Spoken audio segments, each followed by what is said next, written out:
আসসালামু আলাইকুম, সবাই কেমন আছেন? আশা করি সবাই ভালো আছেন।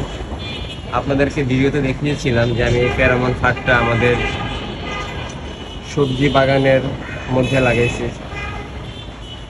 দেওয়াতে এই যে মাছি পোকা দেখছেন, এই মাছি পোকা এগুলো কিন্তু পুরুষ মাছি পোকা। এগুলা আমাদের এই যে লাউগুলা, এই লাউর মধ্যে ফুটা করে দিলে লাউগুলা নষ্ট হয়ে যায়।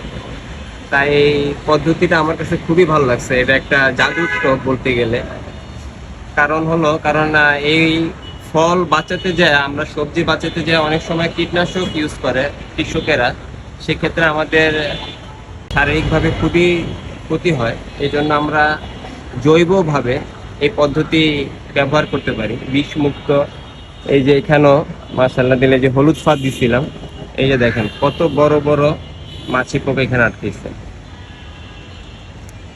ওই পাশেও দিছিলাম, যে এখানেও অনেকগুলা মাছি পোকা আটকেছে, যেগুলো আমাদের এই লাউগুলোকে সুরক্ষিত রাখতেছে।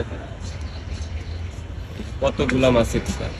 আজকে আমার অর্ধাঙ্গিনী প্রত্যেকটা লাউগুলাকে সে ব্যাগিং করে দিছে। প্রত্যেকটা পারিনি, কয়েকটা আর কি। আসলে আমার নেট ব্যাগে শর্ট হয়ে গেছে।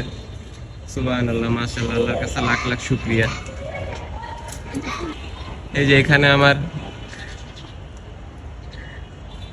লাউ, সে যে ফুলটা, কি সুন্দর একটা ফুল ফুটে আছে মাশাআল্লাহ।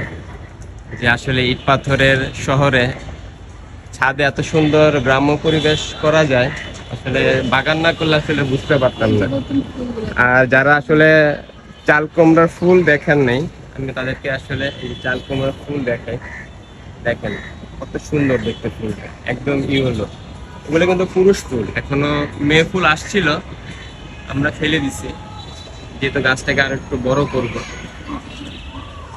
হ্যাঁ, আর এই যে এখানেও দেখেন এই ফাটটা তো এই যে এখানেও এই পয়রা ময়রা আছে। আর ওই পাশেও আমার আরেকটা সবজির ক্ষেত আছে আর কি। এই যে আমার এই পাশটা, তো এই যে এই পাশটা তো লাউগুলোকে এই যে ব্যাগিং করে দিছি। আর এই যে এখানেও এই যে ফেরোমন ফাঁদ দিছিলাম, এই যে ফেরোমন ফাঁদে অলরেডি এই যে মাছি পোকার ভিতরে ঢুকে আটকে গেছে। ওরা ঢুকতে পারে এখান দিয়ে, কিন্তু বের হইতে পারে না। এটা সত্যি আসলে একটা জাদুর টব বলতে পারে না। আর বিষমুক্ত সবজি চাষের জন্য অবশ্যই ফেরোমন ফাঁদ, হলুদ ফাঁদ খুবই উপকারী। আপনারা যারা ছাদ বাগান করেন অবশ্যই ব্যবহার করবেন। আজকের ভিডিও আমার এই পর্যন্ত। সবাই ভালো থাকবেন, সুস্থ থাকবেন। আল্লাহ হাফেজ।